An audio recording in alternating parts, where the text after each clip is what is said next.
He told me to pop the hood while rain drummed on the metal like impatient fingers. Yet when I looked up from the latch, his hand wasn't reaching for the dipstick or the socket set. It was sliding across my waistband, as if the real problem he wanted to check was beating fast under my shirt. I froze, with the grill pressing cool against my knees and the engine ticking heat between us, and when he whispered that maybe the rattle wasn't coming from the car at all, my laugh broke in my throat because the look in his eyes said this tune-up had nothing to do with belts or plugs. The work light swung on its hook and painted our faces in soft gold, and before I could say anything smart, he stepped closer in that deliberate way he saved for stubborn bolts, setting his palm over my stomach like he was bracing the whole chassis while my heart tried to shake loose. He said my name low, asking if he was reading the signs right after months of pretending we didn't speak this language. And when I didn't step back from the fender, his smile came fast and reckless like a green light we had both been waiting to see. We have always been the kind of friends who fix things for each other, the ordinary problems that make grown men annoyed at Tuesdays and batteries. And if something squeaked or flashed or threatened to fall apart, I drove it to Mark because Mark knows engines the way I know the best coffee on any block. I'm Jake, 30, with a sedan that lives on hope and inspections, while he is 31, with shoulders that can lift a tire without complaint, and patience that can find a bad ground with a multimeter and a hum. And I tell everyone he's a miracle worker because my car keeps believing him. His garage sits behind his apartment like a secret room, a rectangle of concrete and posters and tool chests that close with satisfying clicks.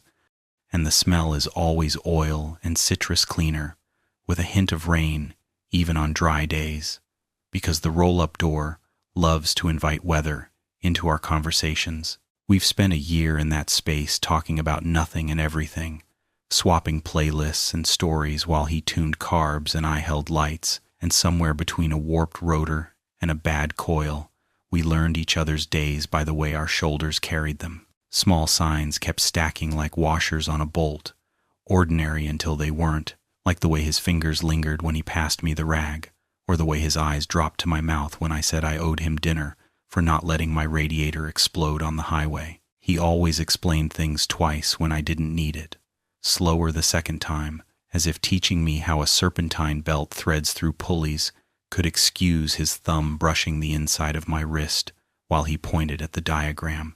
I started showing up with better coffee and worse excuses, claiming new rattles that sometimes vanished the second he turned the key, and he would grin without calling me out, tightening something anyway, as if we both agreed that not every visit needed a mechanical reason.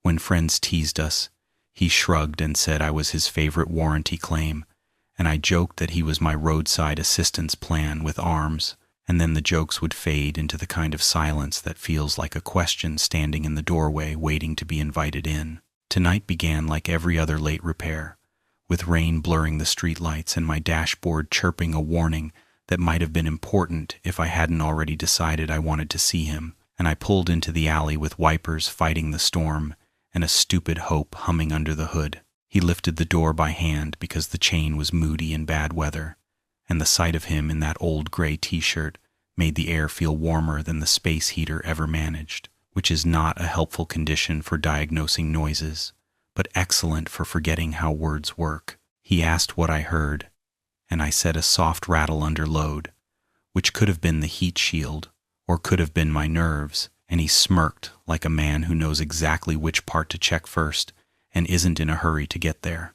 We circled the car with that practiced rhythm we always fell into, him grabbing the light and me grabbing nothing, because the only thing I wanted to hold was already standing close enough to fog the chrome. He leaned over the engine bay, shoulders tight and sure, and told me to pop the hood again like the ritual needed a second blessing, then braced his hands on the radiator support and shot me a look over his shoulder that landed in my chest like a wrench in a soft toolbox. "Hold the light," he said, and I held it, but the circle kept slipping toward his jaw and the hollow at his throat, and maybe he noticed because he reached back blindly and found my hip with a casual press that didn't feel casual at all. We stood like that for a long beat, the storm drumming, the engine ticking, his touch steady on my body instead of the block, and I realized the loudest thing in the room was not the rain or the fan, but the part of me that had been waiting for him to do exactly this. He turned fully then, wiping his hands on a rag he didn't need, closing the tiny space left between our chests until the work light caught in his eyes and made them look like something I would follow across any dark road. "Jake," he said, and the way he said it made my name feel like a clean thread through a stripped hole, useful and new, and he asked if we were about to make a mess neither of us could put back together with torque specs and thread locker. I answered by setting the light on the cowl and sliding my fingers into the grease-smudged belt loop at his hip, because there are questions best answered with touch when your throat refuses reasonable language, and the relief that rolled through his shoulders was almost a sound. He laughed then, short and surprised, and stepped the last inch into me, his palm flattening over my ribs like he was steadying both of us against the fender, and the smell of orange cleaner and rain and warm metal wrapped around us like a reason. When his mouth finally found mine, it wasn't careless, and it wasn't rushed. It was patient and sure, like a bolt threading home after 2 wrong starts, and the soft groan he lost against my lips told me we had been fixing the wrong thing for months. The first kiss hit me harder than the rain on the roof, harder than the cold night air creeping under the garage door, and when he pulled back just an inch, his hand still firm at my waist, the silence between us was so full, it felt like another storm waiting to break. Mark's breath brushed against my cheek, uneven for the first time since I'd known him, and his eyes scanned mine like he was searching for the crack that would send me running. "You good?" he whispered, his thumb brushing along my ribs, soft but grounding. I nodded, though words stuck like a bolt half-threaded. Better than good. That broke something in him. The grin I'd seen 100 times when he tightened the last lug nut spread across his face, only this time it carried hunger instead of pride, and then his mouth was on mine again, hotter, deeper, like all the restraint he'd carried, finally slipped loose. He spun me gently, pressing me back against the car, the hood still raised above us, the work light swinging overhead.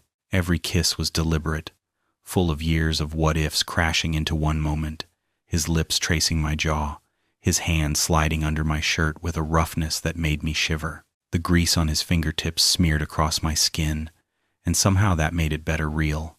Messy. Ours. When I gasped, he stilled, pulling back just far enough to search my face. "I don't want to push too far," he murmured, his forehead resting against mine, his chest heaving like he'd just finished a sprint. I caught his wrist, pressing his hand firmer against me, and whispered, "You're not pushing. You're fixing." He groaned, low and raw, like the sound had been buried for months, and kissed me again, his tongue sliding against mine with a hunger that made my knees buckle. "God, Jake," he muttered between kisses, "do you even know what you've been doing to me? Bringing that car in every other week like you didn't already own me." I laughed breathlessly, tugging him closer by the back of his greasy t-shirt. Guess it wasn't just the car that needed attention. His is a carried end. He chuckled, but the sound melted into a groan as my hand slid down his side, fingers hooking into his belt loop, pulling him flush against me. The heat between us sparked harder than the engine ever could, the kind of fire you can't tune down once it roars to life. The rain pounded outside, the world oblivious, and in that little garage with its posters and oil stains, we weren't just friends anymore. We were something neither of us could undo, something neither of us wanted to. The smell of oil, rain, and heat wrapped around us like a second skin, and for a moment I couldn't tell whether the pounding in my chest was mine or his. Mark pressed me harder into the fender, his lips crashing against mine with a hunger that felt overdue, like every small look, every brush of his hand while passing me a wrench had led to this exact second. The work light above swayed gently, throwing streaks of shadow across his jaw, and the sight of him looking at me like that raw, desperate, certain sent a shiver that nearly buckled my knees. "Jake," he breathed, his voice rough, his mouth hovering just above mine. "If I take another step, there's no way back." I smiled, tugging him closer by his belt loop, until our hips collided. Then stop talking about it and take it. That undid him. The groan that left his throat was half relief, half hunger. And suddenly his hands were everywhere, sliding up my back, gripping my shoulders, dragging down my sides with a firmness that left me gasping. He kissed me like he'd been starving, breaking only to trail along my neck, his teeth grazing just enough to make me let out a sound I didn't know I could make. The sound made him curse under his breath, his grip tightening at my waist. "Do you even know what you're doing to me?" he muttered against my skin, every word vibrating through me. I tilted my head back, laughing breathlessly, whispering, "Guess you'll have to show me." He pulled me away from the fender and turned us, guiding me onto the workbench like he'd been planning it all along. The clutter of tools clinked as I slid back, but he didn't care. His focus was only on me, his hands anchoring me in place as he kissed me harder, deeper, like he needed proof I wasn't going to vanish. I tangled my fingers in his hair, tugging just enough to make him groan again, his body pressing into mine with a force that made me gasp against his mouth. It wasn't just heat, it was release, months of tension, unspoken glances, excuses to meet in this garage all boiling over, spilling into touches that grew bolder with every breath. My shirt was half tugged up, his palms rough and warm against my skin, and when his lips returned to mine, the kiss carried a promise that this wasn't temporary, wasn't just a one-night accident. When we finally pulled back, both of us breathless, his forehead dropped to mine, sweat and rain mixing on our skin. "This changes everything," he whispered, voice unsteady. I kissed him again, slow but sure, and whispered back, "Exactly. That's what I want." The garage was quieter than I'd ever known it, the storm outside softening into nothing more than a steady drizzle, the rain no longer angry but gentle, almost like it was giving us space. Mark's weight was still against me, grounding me into the bench, his hands resting firm at my waist, not gripping with hunger anymore but holding with certainty, like if he let go even for a second he might lose the proof that this was real. I tilted my head back enough to really look at him, the work light swinging above, casting warm shadows across his face. There was sweat at his temple, grease streaked faintly along his forearm, and his lips were still swollen from the way we couldn't stop kissing, and yet the thing that held me was his eyes, open, soft, afraid, yes, but also sure in a way I hadn't seen in him before. "Jake," he said finally, his voice unsteady, "I didn't mean for this to happen. At least, not tonight. But I can't pretend I haven't thought about it for months." My chest tightened at the admission, and I lifted my hand to the back of his neck, pulling him closer until our foreheads touched. "I know," I whispered. "Me too." The smallest laugh slipped out of him, shaky but relieved, his shoulders dropping like a man finally putting down a weight he'd carried too long. He kissed me again, slow and lingering, tasting of honesty more than urgency, and when he pulled back, he brushed his thumb across my cheek as if memorizing every line. "You're not scared?" he asked. I shook my head, smiling. I was scared of never finding out. Not of this.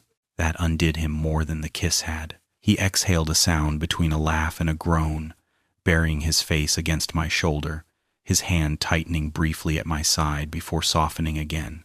The way he held me then, still, quiet, breathing me in, felt more intimate than anything else we'd done. We stayed like that for what felt like forever, the storm fading completely, the garage smelling of rain-soaked air and engine heat. Every once in a while he would shift slightly, pressing a soft kiss to my neck, or I would run my fingers through his hair, and neither of us said much because words seemed too small. It wasn't silence born of hesitation anymore. It was silence born of peace. Finally, he pulled back, his face only inches from mine, and smiled in that crooked way I'd learned to recognize long before tonight. "This changes tomorrow, doesn't it?" he asked again, this time with less fear, more wonder. I kissed him softly, my lips brushing his as I whispered, "Yeah, but in the best way." And for the first time in years, I wasn't worried about what came next. I was excited. We could have stopped there, two friends finally admitting the truth, sitting in the quiet warmth of a garage that had seen more of us than anyone else ever had. But the look in Mark's eyes told me neither of us was ready to leave it at soft kisses and quiet confessions. He smirked, that familiar crooked grin I'd seen when he teased me about knowing nothing about spark plugs. Only now it was darker, hungrier. "You know," he murmured, brushing his thumb over my jaw. "I didn't check half the things under your hood." I laughed breathlessly, tugging him closer by his belt loop. "Pretty sure you were checking the wrong parts anyway." That made him laugh low, rough, the kind of laugh that vibrated in my chest when his lips crashed against mine again. This kiss wasn't gentle. It was hungry, impatient, a second wave of everything we'd tried to bottle up. He pushed me back onto the workbench, scattering a few wrenches that clattered to the floor, but neither of us cared. The sound only made him laugh again as he pressed his weight into me, kissing me like he'd been starving all this time. I grabbed at his shirt, pulling him closer, and whispered against his mouth, "You're making a mess of your garage." He would not court it. "Worth it," he muttered, trailing his lips down my throat, his teeth grazing just enough to make me gasp. Every touch was bolder now, every move sure and deliberate. His hands slid under my shirt, calloused palms pressing against my skin, rough and warm in a way that made me shiver. I arched into him, unable to hold back the sound that escaped me, and the noise made him groan low in his chest, gripping me tighter. At one point, I tried to push him back just enough to tease, but he caught my wrists and pinned them above my head, his grin wicked as he leaned over me. "Not this time," he whispered, his lips brushing mine. "You've been driving me crazy for too long. I'm not letting you get away with it now." The way he said it, half serious, half playful, sent a rush through me hotter than any engine could manage. The rain outside had faded into silence, but inside the garage it was chaos, kisses, laughter, gasps, the scrape of metal on concrete as tools shifted under our movements. It was messy and reckless and absolutely perfect, the kind of night you know will replay in your mind for years. When we finally slowed again, both of us breathless, tangled on the bench with the light swinging overhead, I realized something important. This wasn't a one-time spark. This was ignition, and we were already in motion. The storm had faded completely by the time we pulled apart. Both of us sprawled across the cluttered workbench like it was the only place in the world that could have held us. The rain left the air cool and damp, but inside the garage everything was still warm, thick with the scent of oil, metal, and the heat we'd just poured into each other. Mark's chest rose and fell against mine, his forehead resting on my shoulder, and for the first time in hours, we weren't rushing or laughing, we were just breathing. I let my hand wander through his hair, damp and messy, and felt him exhale, a long, shaky breath that sounded almost like relief. "You realize," he murmured against my skin, "we just crossed a line we can't ever take back." His words weren't panicked, though. They were thoughtful, almost gentle, like he was trying them out loud just to see how they felt in the air. I tilted his face up with my hand, brushing my thumb along the edge of his jaw. "Mark," I whispered, "that line was crossed a long time ago. We just finally stopped pretending it wasn't." The way his expression softened at that nearly undid me. He kissed me slowly. No rush this time, no hunger. Just a simple, certain press of his lips that told me he understood. When he pulled back, he laughed quietly, shaking his head. "Guess this explains why your car's been broken every other week." I smirked, tugging him closer again. "Hey, you're the one who never called me out on it." The laughter melted into another kiss, then another, until we both ended up leaning back against the wall, our legs tangled on the bench. The garage was quiet now, peaceful, like it had been waiting for this moment as much as we had. Every detail, the posters on the walls, the open toolbox, the work light swaying overhead, suddenly felt like part of a memory I'd carry forever. For the first time all night, I thought past the garage, past the storm, past the kiss that had started it all. and I realized I wasn't scared. Whatever tomorrow looked like, it was going to be different, but I wanted different, as long as it was with him. Mark must have read the thought in my face, because he leaned in, resting his forehead against mine, and whispered, "So, same time next week, you know, just in case the car acts up again." I laughed, pulling him closer, kissing him slow. "Forget next week. I think I'm going to need a tune-up every day." We stayed on the bench longer than we meant to, reluctant to break the spell, but eventually the garage grew cooler as the heat bled away, and the night outside called us forward. Mark finally stood, stretching, the hem of his shirt riding up to reveal just enough to make me bite back a grin, and he caught me staring. "Don't look at me like that," he said, smirking as he reached for the rag hanging off the toolbox. "You'll make me forget what I was supposed to do with your car." I laughed, sliding off the bench to stand in front of him, brushing grease from my hands onto my jeans. "Pretty sure you already did." The humor softened the air, but underneath it I could still feel the shift, the undeniable fact that nothing about us would ever go back to how it was before. He tossed the rag aside and stepped closer, brushing his fingers lightly along my arm as if he wasn't quite ready to stop touching me. "You're not going to walk out of here and pretend this didn't happen, right?" he asked quietly, his voice rough in a way I'd never heard from him before. I met his gaze, steady and sure. "No chance. Not after tonight." The way he looked at me then, like I'd just handed him something he didn't know he needed, made my chest tighten. He leaned in, kissed me softly, and for a long moment the garage was just ours again, filled only with the echo of our breaths. When we finally stepped out into the night, the storm had passed completely, leaving the world clean and damp.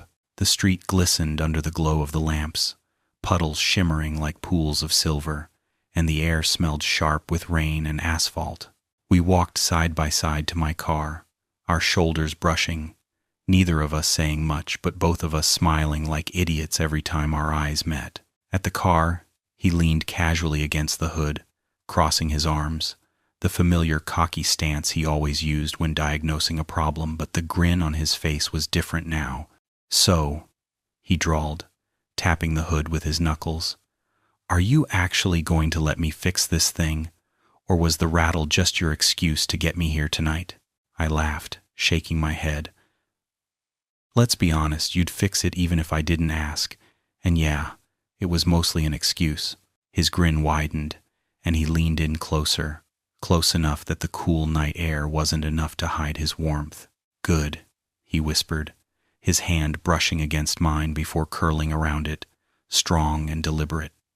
"Because I'd rather have you in my garage than your car." The words hit me harder than I expected, so simple yet so clear, and I realized with a jolt that this wasn't a fling in a storm or a moment we'd regret. This was him telling me what he wanted, and it was me. Before I could answer, movement flickered in the corner of my eye. A light had clicked on in the apartment building across the alley, a shadow crossing behind the blinds. We both froze, instinct telling us to step back, to untangle our hands, to protect what had just happened. But then Mark tightened his grip, his jaw set, his eyes locked on mine as if daring me to say otherwise. "Let them look," he said simply, his voice steady. And just like that, the twist of fear turned into something else. Pride, defiance, the undeniable certainty that this was worth being seen. I squeezed his hand tighter, leaned in to kiss him again under the streetlight, and whispered, "Let them." We lingered by my car longer than we had any reason to.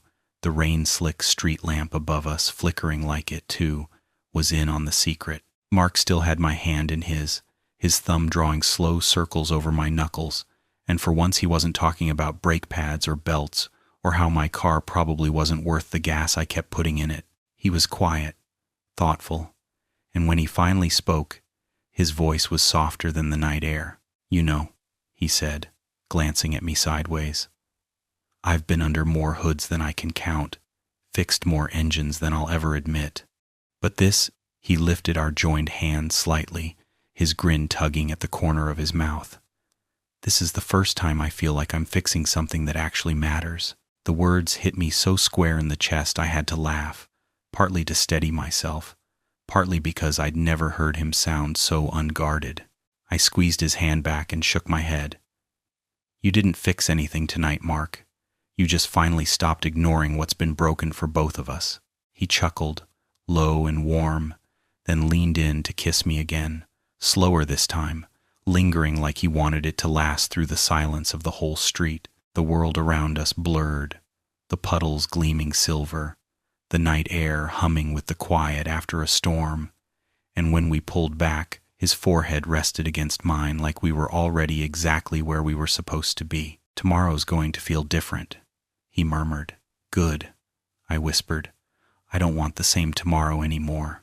We stood there until the cool crept into our bones, and the laughter bubbled up again, spilling between us until the tension was gone and the night just felt easy. When he finally pulled his keys out of his pocket, he twirled them on his finger with that same cocky grin he always wore before revving an engine. Come on, he said, nodding toward my car. If we're really starting fresh, let's take her out. See if she still runs after you used her as an excuse to kiss me. I groaned, rolling my eyes, but climbed in anyway. He slid behind the wheel like he'd been there forever, one hand on the shifter, the other finding my knee like it belonged there. The engine coughed once, then roared to life under his coaxing, and the sound felt different now, less like a machine and more like a heartbeat. We drove aimlessly through the wet streets, the city washed clean by the storm, the lights reflecting in rivers along the pavement. Neither of us said much, there wasn't a need, but every so often his hand squeezed my knee, or I caught him smiling at me instead of the road. It wasn't reckless. It wasn't frantic. It was steady, grounded, the way only something real could be. When he finally parked back in front of my place, he turned off the engine and sat back, studying me in the glow of the dashboard lights. This wasn't a one-night thing, he said firmly, like a man setting torque on a bolt he needed to trust. I reached across the console, cupping his jaw, and whispered, No, it's the start of something that's finally right. His grin softened into something I'd never seen from him before, quiet, certain, content. He leaned in, kissed me one last time, and whispered against my lips, Then let's drive it until the wheels fall off. I laughed, pulling him closer for another kiss. Deal. And just like that, the storm, the rattle, the excuses, all of it faded into the background. What remained was us, finally in motion, finally on the road we'd been circling around for too long. If you've made it here all the way to the very end, thank you for listening. We put a lot of heart into every story, and it means the world knowing someone stayed with us through every word.